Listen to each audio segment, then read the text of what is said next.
Bonjour. présenter. Merci beaucoup d'avoir pris votre temps de répondre à mes Merci à questions. vous. Donc comme vous l'avez vu, on a, l'espace, moyen-oriental qui a un peu pris, de court avec les événements du 7 octobre 2023. Certaines dynamiques ont été, avancées, remis en avant, notamment avec le repli, iranien qui était déjà prévu en amont et qui là est de plus en plus, présent et conséquent. On a pu voir aussi la chute et la fin du Hezbollah entre guillemets. On les voit revenir, essayer de regagner une influence, mais ça devient de plus en plus compliqué. On a aussi la chute du régime de Bachar el-Assad et l'arrivée au pouvoir d'Ahmed al-Shara. Donc on se demande comment cela va pouvoir se produire et quel sera l'avenir de la nouvelle Syrie. Et on voit aussi des événements à Gaza qui s'intensifient de plus en plus, notamment avec la violation du cessez-le-feu le 17 mars dernier. Donc mes questions se poseront principalement sur l'espace israélien. C'est un espace qui est longuement débattu, soit avec une position très extrémiste, positive ou négative. Et je vois que vos travaux sont tout le temps assez modérés et aussi très bien détaillés. Donc je me suis dit pourquoi pas vous interroger sur cette question-ci. Très aimable. Donc ma première question est assez simple et introductive. C'est comment les événements du 7 octobre 2023 ont-ils redéfini la place d'Israël dans les dynamiques régionales du Moyen-Orient, mais également modifié la perception du conflit israélo-palestinien à l'échelle internationale? Vastissime question. Merci beaucoup. Alors, premier point, je ne suis pas historien de formation, je suis politologue et géographe. Mais ma thèse de doctorat portant sur Jérusalem, soutenue il y a bien longtemps déjà, en 97, puis mon habilitation à diriger la recherche, m'ont effectivement poussé à faire de l'histoire. Et en tout cas, à penser le Proche-Orient, et pas seulement d'ailleurs le fait israélien, sur des temps longs, chers à Fernand Braudel. Quand vous me dites avec raison qu'il se passe beaucoup de choses au Proche-Orient, et notamment depuis les grands pogroms du 7 octobre 2023, c'est vrai. Et en même temps, je constate qu'il y a trois fondamentaux qui demeurent dans cette région. Alors, cette région n'a pas l'exclusive de ces phénomènes, mais en tout cas, on peut considérer qu'ils caractérisent quand même le Moyen-Orient. Je pense notamment à l'instrumentalisation du religieux au profit du politique. Donc là, je ne parle pas de la foi des croyants, je ne parle pas de la fidélité des croyants et des pratiquants, je parle de l'instrumentalisation politique par des régimes ou des gouvernements, quels qu'ils soient. Premier point. Et ça ne date pas d'hier. Et ça ne date pas du 7 octobre. Le deuxième point, deuxième phénomène lourd, assez voire très moyen-oriental, c'est la contestation ontologique des frontières. Qu'on peut comprendre d'ailleurs parce que les frontières du Moyen-Orient ont été dessinées, comme d'autres régions, comme le Sahel par exemple évidemment, ont été dessinées par des puissances extérieures. Donc la sacralité de ces frontières, elle est faible, voire inexistante. J'ai envie de vous dire que la France et le Royaume-Uni, qui interviennent très tardivement dans la région, ne sont pas les seuls à avoir imposé les frontières, puisque l'Empire turc ottoman, pendant 5 siècles, avait établi des limites administratives. Alors, intra-impériales peut-être, mais c'était tout de même des Turcs. Et pour l'essentiel, bien évidemment, ce n'étaient pas des Arabes, et bien entendu pas des Israéliens, qui, à l'époque, pendant plusieurs siècles, établissaient ses propres limites. Donc elles sont contestées. C'est d'autant plus vrai dans la péninsule arabique que la transhumance a été durablement entravée dans les sociétés bédouines. Troisième fondamental qui caractérise la région, me semble-t-il, c'est les géographiques. Alors là, j'en reviens à mon maître Yves Lacoste, qui disait dès 1975, la géographie, ça sert d'abord à faire la guerre. Alors moi, je pense que ça sert d'abord à la comprendre, notamment. Et là, vous avez au Moyen-Orient une géographie très déchirée, avec trois passes stratégiques tout à fait importantes, enfin, qui sont devenues stratégiques avec l'avènement du pétrole, des hydrocarbures dès le début du XXe siècle. Bien évidemment, le canal de Suez, qui aujourd'hui est beaucoup moins fréquenté à cause des activités militaires et terroristes des Houthis qui plombent du coup l'économie égyptienne, pas du tout israélienne. Donc on reparle de Suez à ce niveau-là. Bab el-Mandeb, le goulet d'étranglement méridional de la mer Rouge, sans lequel le canal de Suez n'a pas beaucoup d'intérêt économique, autour duquel se trouvent des États faillis, notamment le Yémen, hein, et puis bien sûr le détroit d'Ormuz. Bon.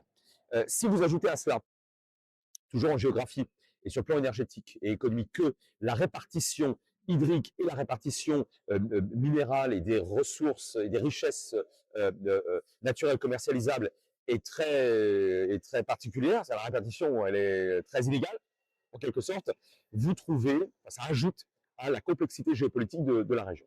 Ça, c'est un point introductif. Maintenant, est-ce que, on parlait du fait israélien, il y a deux façons de l'envisager. En droit international, Israël est légal et par conséquent légitime. Depuis, non seulement le vote du plan de partage du 29 novembre 1947, qui a été accepté à l'époque par le mouvement sioniste et qui a été accepté par la majorité des 2/3 requises à l'Assemblée générale des Nations unies.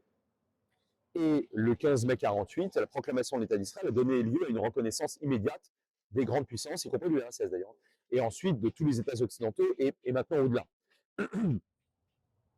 Après, est-ce que cette légitimité intrinsèque, elle autorise des gouvernements israéliens à ne pas respecter le droit international? Non. Mais c'est un autre problème. C'est-à-dire que j'ai presque envie d'inverser le postulat. Au nom de quelles règles absolument hallucinantes on contesterait, ou certains contesteraient, des militants, des fanatiques pour l'essentiel, hein, contesteraient le droit à l'existence de l'État d'Israël au regard de la politique menée par des gouvernements 80 ans après son existence. Donc, un gouvernement français aujourd'hui perpétrerait des politiques illégales en droit international ou considérées comme telles, la France n'aurait pas le droit d'exister comme État souverain. Tout ça est tout à fait idiot. Bon. Donc ça, c'est un point qui me semble très important de rappeler. Après, sur le plan politique, l'État d'Israël a introduit dans la région une nouveauté, c'est-à-dire que une minorité dans la région, les Juifs étaient minoritaires, dans la région, si on prend le Moyen-Orient au sens large du terme, se structure en État-nation.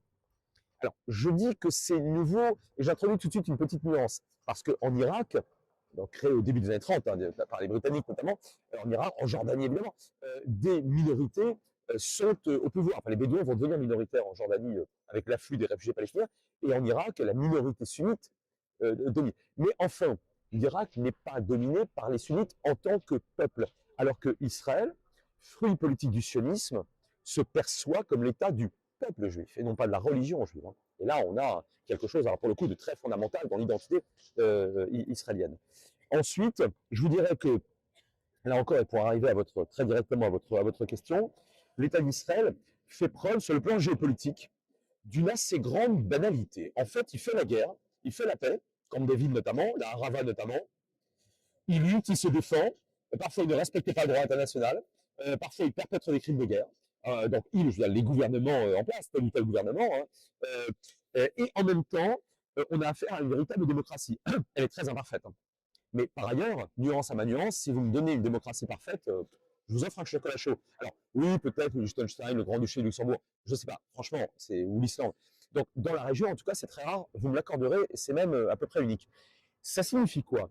Que les gouvernements israéliens ne sont par définition jamais certains de finir la mandature de la Knesset. Et en fait, depuis 1949, 1er janvier 49, hein, date de l'élection de la première Knesset, sachant qu'il n'y a pas d'autres assemblées, c'est monocaméral hein, comme système, les gouvernements ne durent jamais 4 ans. Quasiment jamais 4 ans. Et ça introduit tout de même alors une imprévisibilité géopolitique parce que les régimes en place autour sont obligés de tenir compte de ça, notamment d'ailleurs Abou Ammar, alias Yasser Arafat, quand il avait négocié les accords d'Oslo avec Israël, et il se demandait dans quelle mesure M. Rabin et Pérez resteraient au pouvoir assez longtemps pour que les accords puissent s'achever. Et ça s'est vu à maintes reprises. Ça introduit en même temps un biais plutôt positif au sens où on peut espérer après le magistère d'un gouvernement ultranationaliste allié à des orthodoxes et à des religieux, l'avènement d'un gouvernement qui serait plus centriste ou en tout cas plus ouvert à des négociations, par exemple. Voilà.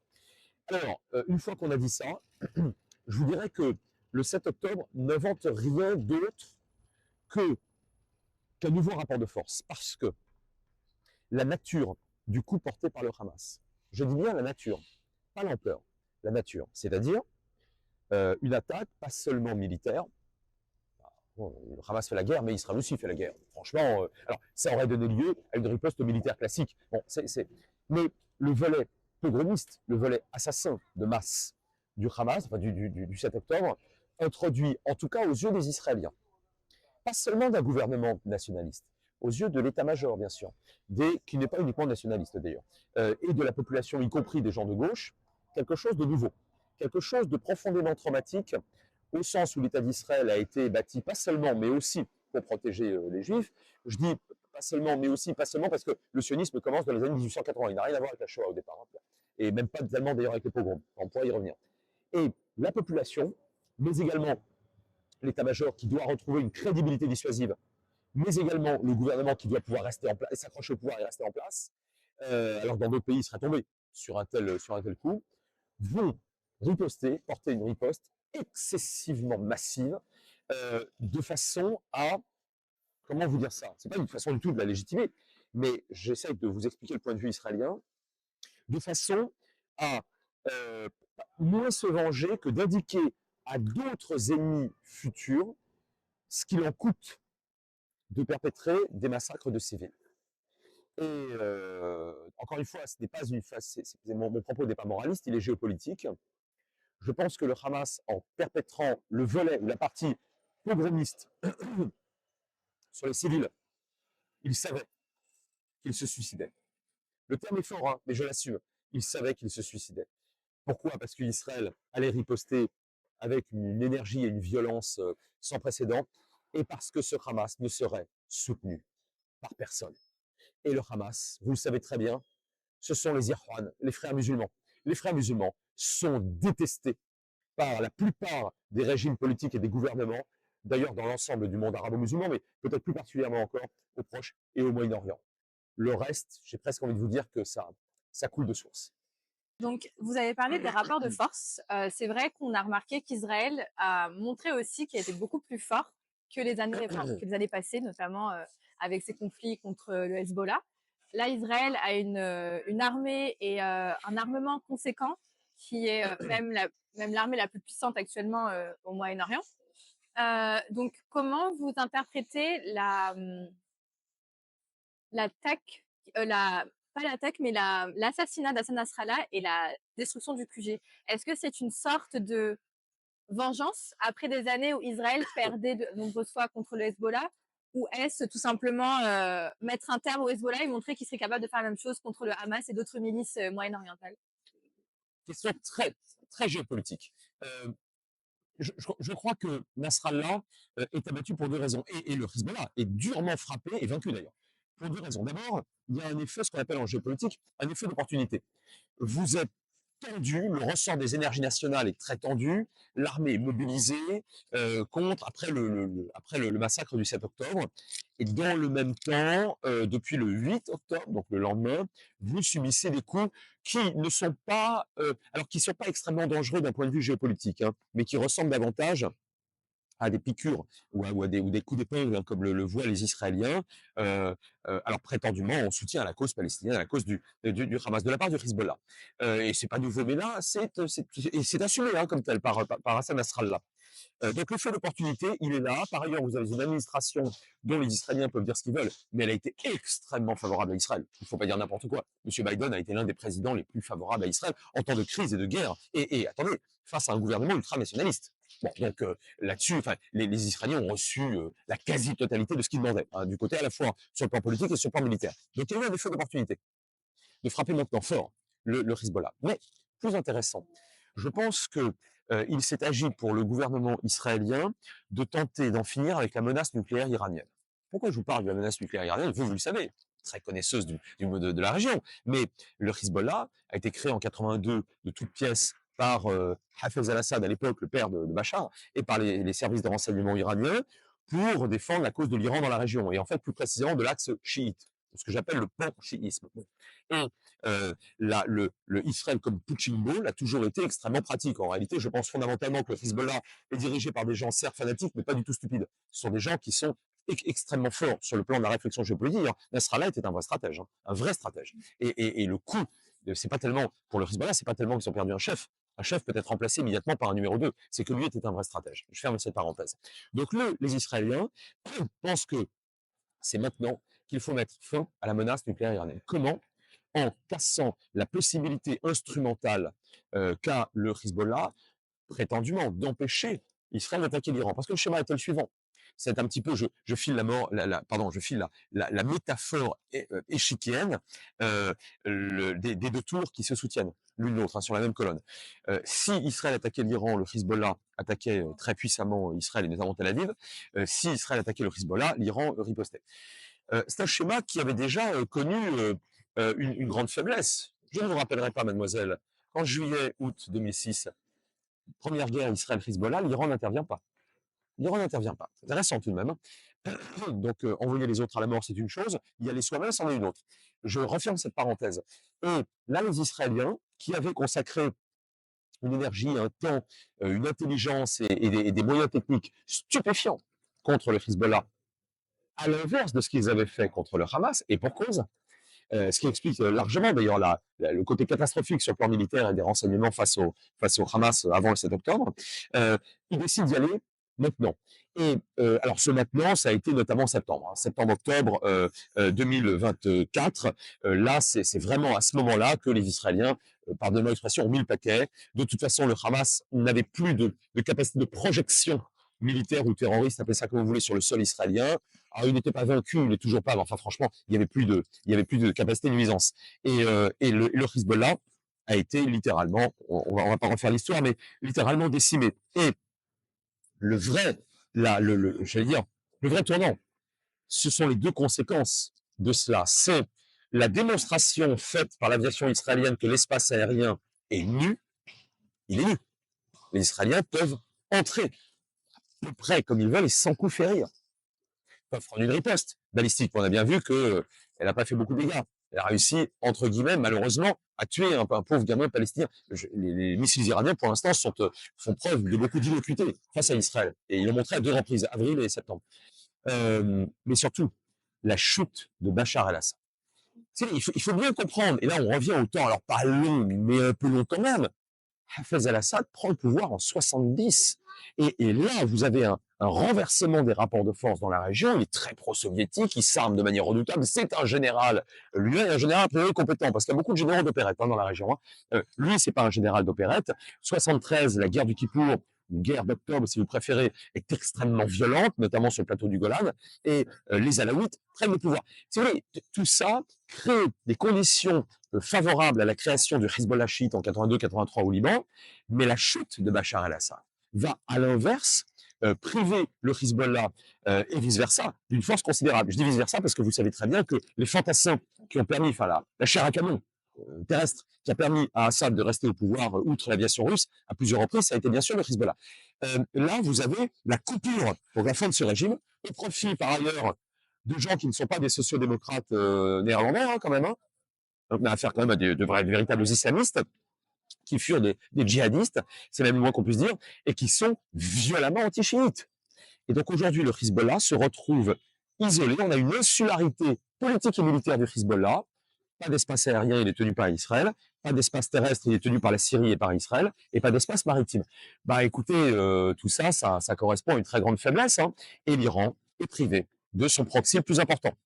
Il lui reste des milices irakiennes et il lui reste les Houthis du Yémen qui arrivent parfaitement à plomber l'économie égyptienne. Tout ça n'est pas sérieux. Et donc oui, pour vous répondre concrètement, le 7 octobre a déclenché sans doute l'inverse de ce que pensait faire le Hamas, qui lui est composé de fanatiques, mais a priori pas des grands stratèges, hein, c'est même le moins qu'on puisse dire. C'est-à-dire modifier substantiellement et de façon, à mon avis, pérenne, les rapports de force dans la région au profit d'Israël, pas seulement d'Israël. Pensez à la Turquie. Aujourd'hui, la Syrie va vivre une pax turcana, enfin vous m'avez compris quoi. Et pas seulement d'ailleurs la Syrie. Donc là, oui, il y a eu l'ouverture de quelque chose de nouveau qui n'est pas terminé, parce que il y a encore quelques jours, enfin par rapport à la date de notre interview maintenant, de notre entretien, Donald Trump, et je pense que sur ce plan-là, il n'est pas imprévisible, il est sérieux, a laissé 2 mois, enfin, ça peut être quelques mois, mais à l'Iran pour cesser l'enrichissement, enfin pour éteindre son programme nucléaire. Et la concordance du pouvoir, la concomitance du pouvoir entre M. Trump et M. Netanyahou, je l'affirme, je ne connais pas l'avenir, mais je pense avoir raison sur ce coup-là, va introduire là, de manière définitive, l'incapacité pour la République islamique d'Iran de se doter de la bombe atomique. Soit par des négociations, façon accord du 14 juillet 2015, hein, ça avait réussi, soit par la guerre. Mais l'Iran n'aura pas la bombe. Donc, vous avez répondu à pas mal de questions que je me posais, notamment sur la position iranienne et aussi le Hezbollah. Donc, je vais tourner la page de l'Iran-Hezbollah pour parler des relations et des alliances israéliennes. On a pu voir qu'avec l'administration Biden, Israël n'avait pas plus ou moins l'énorme feu vert que là, actuellement, avec Donald Trump. Nous avons vu que le 4 et 5 février 2025, j'ai plus la date précise, mais Donald Trump a pu mettre en avant un discours demandant la déportation ou le déplacement forcé des Palestiniens en Jordanie et ou en Égypte. On a vu qu'à partir de là, l'Égypte et la Jordanie ont commencé à un peu plus réveiller le monde arabe pour trouver une solution très rapide sur la situation en Israël et en Palestine. On a vu aussi qu'il y a eu le sommet de la Ligue arabe qui n'a pas fonctionné parce que la discussion sur le désarmement du Hamas n'a pas eu lieu. Est-ce que vous pensez que l'arrivée au pouvoir de Donald Trump va aider plus ou moins Israël à continuer sa politique de victoire totale à Gaza et potentiellement aussi, j'emprunte les termes mis en avant par des journalistes et des chercheurs, de continuer sa politique expansionniste au Moyen-Orient? Que pensez-vous?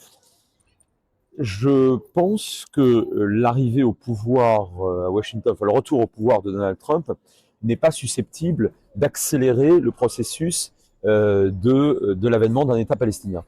Vous apprécierez mon sens de la litote. Donc c'est quelqu'un qui va plus loin que le gouvernement nationaliste israélien. Le gouvernement nationaliste en Israël, c'était vrai à l'époque de Menachem Begin en 77, 83, puis de Shamir et même de Netanyahou depuis 96 et 2009, voilà, j'ai donné toutes les dates, de l'avènement des gouvernements nationalistes, n'a jamais, un exécutif israélien n'a jamais proposé l'exode forcé d'1 ou 2 millions de Palestiniens de Gaza. Jamais. On peut dire ce qu'on veut et pique-pendre, et je le fais, des nationalistes israéliens. Je vous dis pas qu'il n'y a pas des ministres extrémistes, dont au moins 2 fascisants dans l'actuelle coalition au pouvoir, bien sûr, mais ils ne sont pas à la tête de l'exécutif.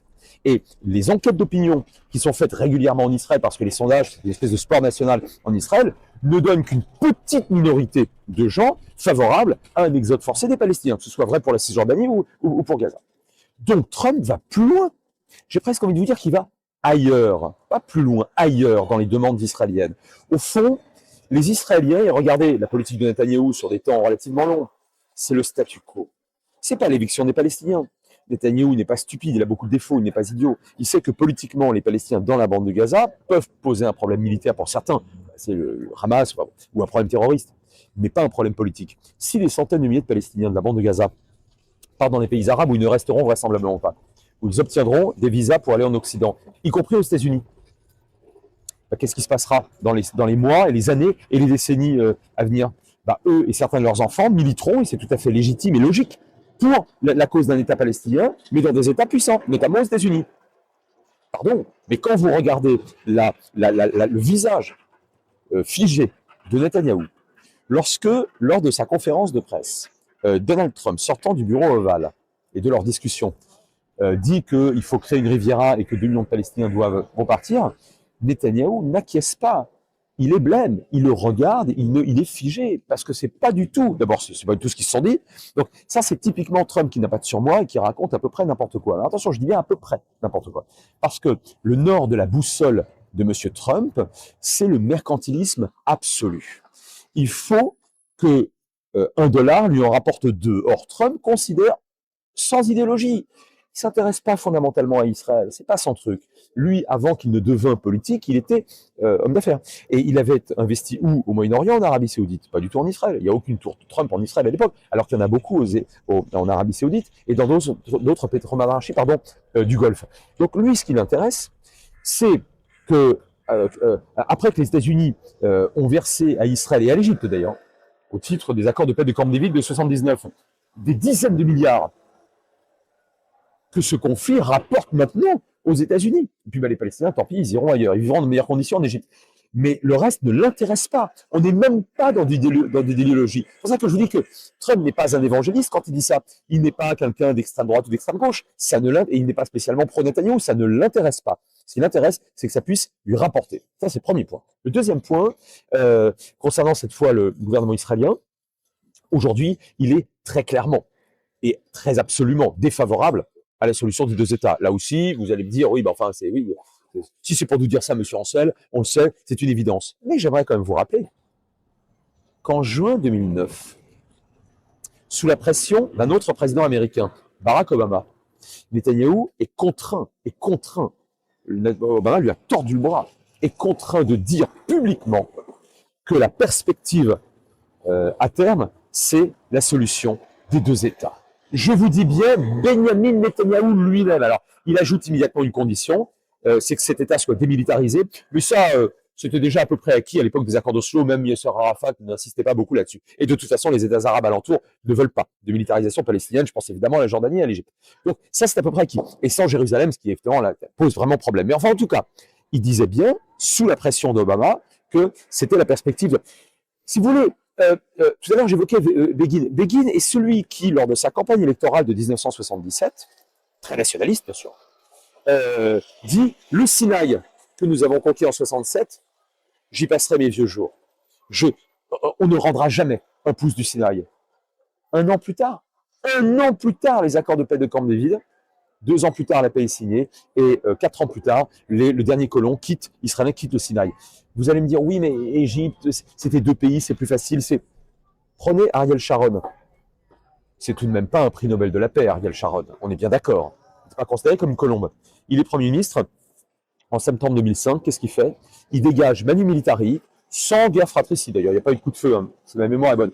En 2 semaines, 8500, et non plus seulement 3000 comme dans le Sinaï, 8500 Israéliens implantés dans, si ma mémoire est bonne, il y avait 20 implantations, oui 20 plus 4 en Cisjordanie. Il les démantèle en 2 semaines, et c'est Sharon. Donc, c'est juste pour vous dire quelque chose.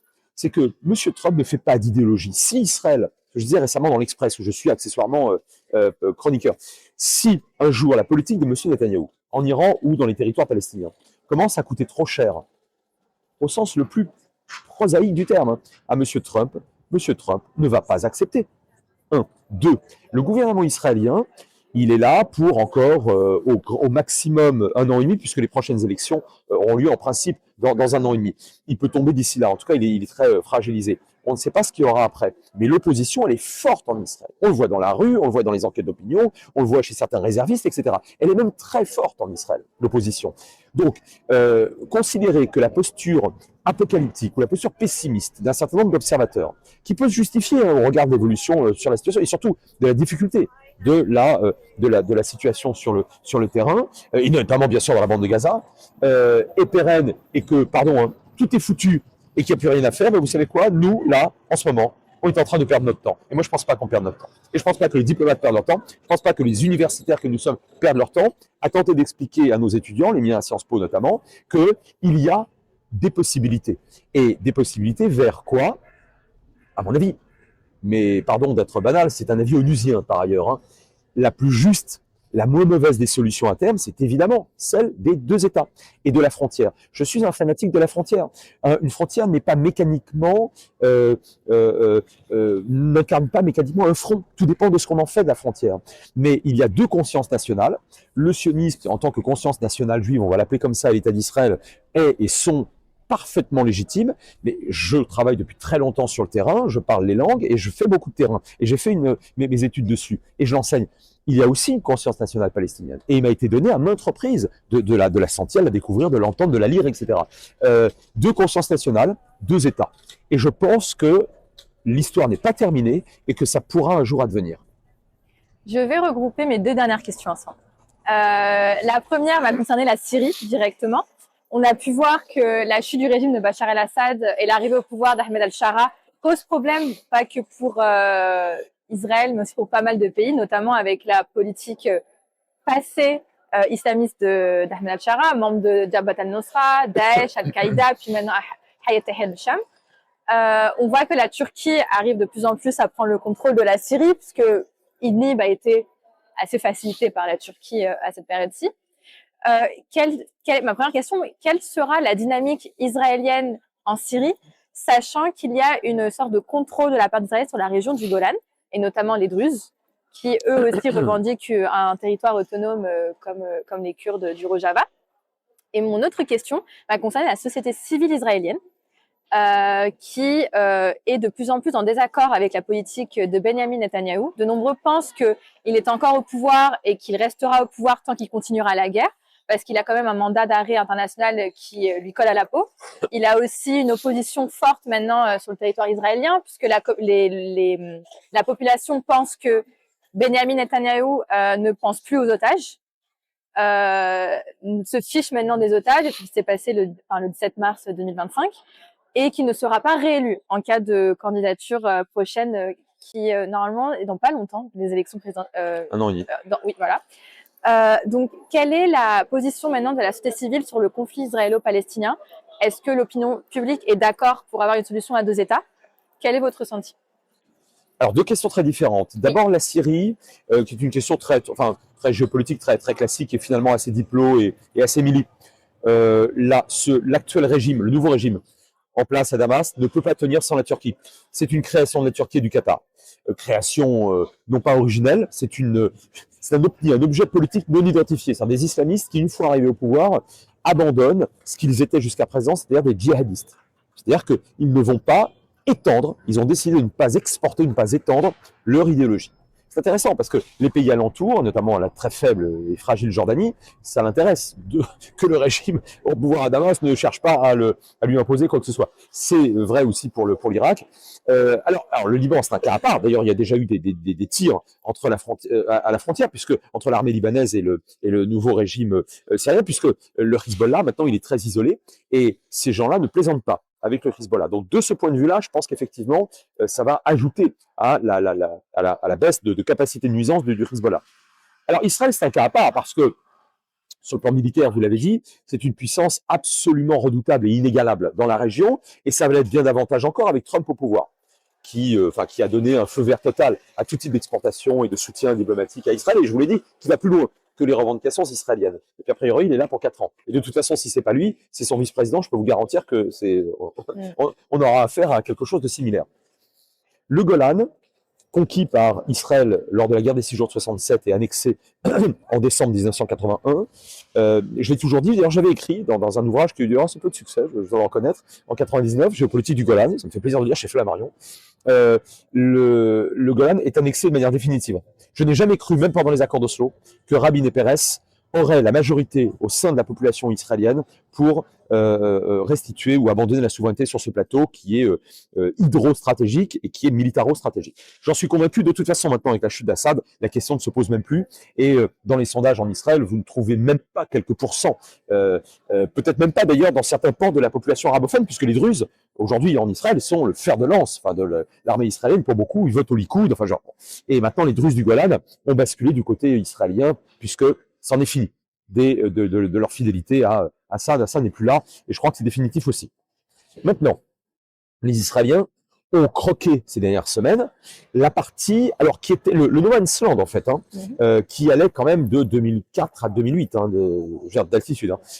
C'est pas très large sur le plan territorial, ça ne dépasse pas 2,5 km. En revanche, ça permet d'augmenter de manière très considérable la visibilité sur la plaine du Oran, donc à Damas, enfin sur les faubourgs de Damas en réalité, et surtout, côté ouest, côté libanais, sur la plaine de la Beka, où se trouve, qui donc, je vous le donne en mille, le Hezbollah. Donc là, Israël est là-dessus. Alors ça sera pas, je pense que ça sera annexé. En revanche, je pense que c'est investi militairement pour très longtemps. Et Israël a surtout étendu, ce qui est une première, sa protection aux Druzes du Djebel. Donc Djebel Druze, c'est le sud de la région de Dera, disons, le sud de la Syrie.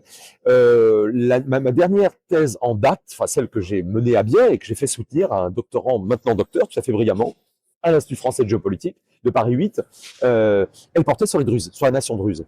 Et on y apprenait beaucoup de choses, et je vous le dis en amont, notamment dans ce qu'on y apprenait, il y avait cette crainte très très grande d'être, comme toujours, quand on est une petite minorité, au Moyen-Orient ou ailleurs, balayé comme un fétu de paille dans les différents rapports de force, sachant que les Druzes sont peu armés et surtout très minoritaires partout où ils se trouvent. Et on y apprenait qu'il y avait un rapprochement avec Israël, y compris de certains Druzes du Liban. Donc pas Walid Jumblat, le leader historique, mais d'autres Druzes. Pourquoi? Mais parce que c'était la seule force à pouvoir et à avoir un intérêt à les soutenir, voire même à les protéger. Donc je ne dirais pas qu'il y a aujourd'hui au sud-ouest de la Syrie un protectorat israélien, mais je dirais que les Druzes d'Israël, ainsi qu'une partie de la population, de l'état-major qui les choisit beaucoup, qui les aime beaucoup, et du gouvernement, souhaitent quand même, malgré tout, établir une forme de protection, peut-être symbolique, peut-être un jour militaire, comme on l'a vu il y a quelques années, lorsque des éléments de Daesh s'étaient introduits en Syrie et avaient menacé les Druzes, qui sont considérés comme des renégats, pas par les islamistes radicaux, avaient menacé de les réprimer. Et là, les Druzes d'Israël, je dis bien les citoyens druzes de l'État d'Israël, en Galilée, avaient averti le gouvernement israélien, c'était déjà Netanyahou, que si Israël abandonnait leurs frères, entre guillemets, eux iraient combattre personnellement, directement, avec l'uniforme israélien, franchissant la frontière. Vous comprenez bien que là, c'est extrêmement compliqué. Donc, je pense qu'on est effectivement, on s'achemine vers une forme de protectorat, sans doute pas militaire, en tout cas pas d'annexion, D'abord, les Druzes de Syrie ne le veulent pas. Ils sont attachés quand même à l'ensemble syrien, malgré tout, et au sud de la Syrie. Mais vous voyez, quand on est... Alors, je donne un point de vue occidental, les Européens sont très contents de ce gouvernement syrien. Pourquoi? Parce que ils ne menacent pas d'attentats. Et ils ne menacent pas les États alliés que sont la Jordanie et éventuellement Israël aussi d'ailleurs, et bien sûr pas la Turquie par définition, d'attentats ou de débordements des frontières. Maintenant, la population israélienne. On pourrait y passer beaucoup de temps, justement parce que c'est une société très mosaïque, parce que politiquement, c'est une société très éclatée, et parce que la liberté de parole et de ton y est totale. Je vous dirais que la majorité de la population israélienne depuis le 7 octobre, si elle devait voter aujourd'hui, elle ferait tomber Netanyahou. En dépit de sa grande victoire sur le Hezbollah, qui lui a redonné un petit peu de couleur, disons, mais un peu d'oxygène politique. Mais il reste considéré comme responsable de la catastrophe, enfin des conditions qui ont mené à la catastrophe du 7 octobre. Et vous avez évoqué, alors avec raison sur le plan juridique et judiciaire, le mandat d'arrêt international. Ça, les Israéliens, je vais vous dire franchement, ils s'en fichent. En revanche, les 3 affaires, les 3 dossiers de haute corruption pour lesquels il est mis en examen, là, les Israéliens, et notamment le centre et la gauche, évidemment, sont vent debout contre quelqu'un qu'ils perçoivent comme corrompu, même s'il n'a pas été condamné pour l'instant. Par ailleurs, il est allié aux ultra-orthodoxes, dont la plupart ne veulent toujours pas intégrer l'armée. Or, la loi Tal d'exemption a été abolie, et en principe, maintenant, ils doivent s'engager, les orthodoxes. Et on a des manifestations qui sont extrêmement graves. Et les ultra-orthodoxes menacent de quitter le gouvernement si leurs jeunes sont obligés de s'engager. Tout ça pour vous dire que, j'essaie de synthétiser et de résumer. Aujourd'hui, la majorité de la population israélienne n'est pas favorable à Netanyahou, n'est pas favorable, évidemment, au retour dans la bande de Gaza. Vous n'avez pas 5% de gens qui souhaitent rétablir des collines peuplement, hein. Moins de 5%. Et néanmoins, une population qui reste très attachée à la pleine possession de Jérusalem. Bon, le Golan, c'est évident, mais il n'y a pas de Palestiniens dessus, c'est un autre problème. Et ce qui est intéressant, c'est que depuis les accords d'Oslo, qui malheureusement sont effondrés en 2000, mais enfin qui ont quand même eu lieu pendant 7 ans, qui ont donné beaucoup d'espoir, ni du côté israélien, ni du côté palestinien, on n'a jamais renoncé officiellement à la reconnaissance de l'autre, c'est-à-dire autorité palestinienne, Israël. Et dans les enquêtes d'opinion, certes, aujourd'hui, après des mois de très grande violence, certes, aujourd'hui, vous n'avez plus une majorité de part et d'autre de gens dans les sondages indiquant qu'ils sont favorables aux 2 États, mais au regard de l'impasse, de la violence et des bouleversements des rapports de force régionaux et pas seulement israéliens, palestiniens, il reste quand même une forte minorité en faveur de cette solution. Ce qui me permet de rester quand même, pour finir, assez optimiste, parce que si dans une situation aussi complexe, difficile et violente, vous trouvez encore une forte minorité de gens favorables à la reconnaissance de l'autre derrière une frontière négociée, c'est que tout demeure possible à moyen et long terme. Merci beaucoup pour votre interview. Merci à vous.